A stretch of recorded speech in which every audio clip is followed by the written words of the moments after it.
ज्ञानव्यापी का व्यास जी का तहखाना, क्या है इसका इतिहास? क्यों मुलायम सिंह यादव सरकार ने बंद करा दी थी यहाँ पूजा?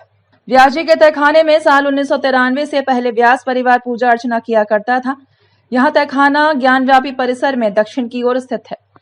वाराणसी की जिला कोर्ट और सत्र कोर्ट के आदेश के बाद ज्ञानव्यापी में स्थित व्यास जी के तहखाने में नियमित रूप से पूजा पाठ शुरू हो गया है। जिस तरह 1993 से पहले तक किया जाता था, अब व्यास परिवार तहखाने में पूजा करेगा। 1993 से पहले सोमनाथ व्यास का परिवार यहाँ पूजा अर्चना किया करता था। यह तहखाना ज्ञानव्यापी में ग्राउंड फ्लोर पर मौजूद है, जहाँ हिंदू धर्म से जुड़े चिन्ह जैसे स्वास्तिक, कमल और ओम की आकृतियां पाई गई हैं। पिछले साल 25 सितंबर को व्यास परिवार की तरफ से तहखाने में पूजा अर्चना करने की अनुमति के लिए याचिका दाखिल की गई थी, जिसके बाद ज्ञानव्यापी के SSI सर्वे में व्यास जी के तहखाने की भी जाँच हुई। जाँच में तहखाने के अंदर मंदिर के सबूत मिले और कोर्ट ने बुधवार को व्यास जी के तहखाने में पूजा अर्चना करने की अनुमति दी। जिला कोर्ट के जज डॉक्टर अजय कृष्ण विश्वेश ने प्रशासन को व्यास जी के तहखाने में पूजा अर्चना करने की व्यवस्था करने के लिए 1 हफ्ते का समय दिया है।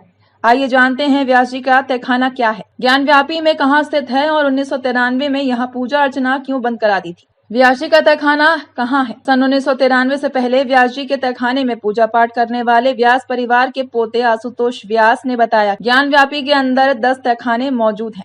व्यास जी का तहखाना ज्ञानव्यापी में दक्षिण की ओर स्थित है। यहाँ मौजूद 10 तहखानों में से 2 तहखानों को खोला गया है। कोर्ट में वाद दाखिल कर बताया गया कि व्यास जी का तहखाना ज्ञानव्यापी परिसर में नंदी भगवान के ठीक सामने है। यह तहखाना प्राचीन मंदिर के मुख्य पुजारी व्यास परिवार की मुख्य गद्दी है।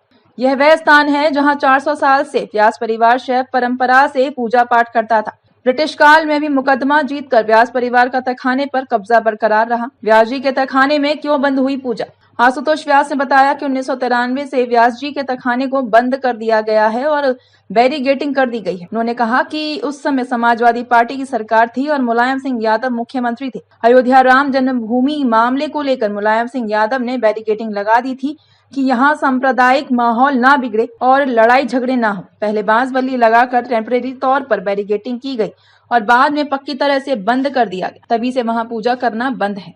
आशुतोष व्यास ने कहा, पहले हमारे परिवार के लोग पूजा पाठ और अर्चना किया करते थे। हम गए हैं अंदर, हर साल ही जाते हैं। वहाँ रामचरितमानस होता है ज्ञानव्यापी में, उसके पास ही बांस बल्लियां रखी होती हैं। अंदर बहुत अंधेरा रहता है। उन्होंने यह भी बताया कि अंदर कई शिवलिंग हैं, नंदी हैं, टूटे फूटे नंदी होंगे और बताते हैं कि खंभों में कमल, स्वास्तिक और ओम की आकृतियां बनी हैं।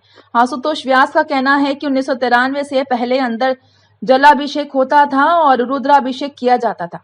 आरती, पूजा, भजन सब होता था। 3 समय की पूजा होती थी। सुबह की पूजा के बाद मध्याह्न में भगवान का भोग लगता था और संध्या में पूजा एवं आरती होती थी।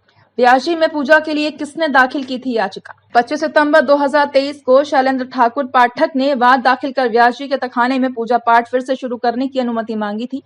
शैलेंद्र ठाकुर पाठक व्यास परिवार से ही हैं। हिंदू पक्ष ने अनुरोध किया कि कोर्ट रिसीवर नियुक्त करे जो तहखाने में पुजारी द्वारा पूजा किया जाना नियंत्रित करे और उसका प्रबंध करे।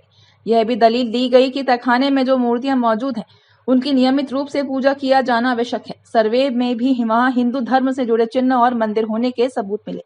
इसके बाद कोर्ट ने 17 जनवरी 2024 को एक आदेश पारित कर रिसीवर नियुक्त कर दिया, लेकिन पूजा अर्चना के संबंध में कोई आदेश पारित नहीं किया।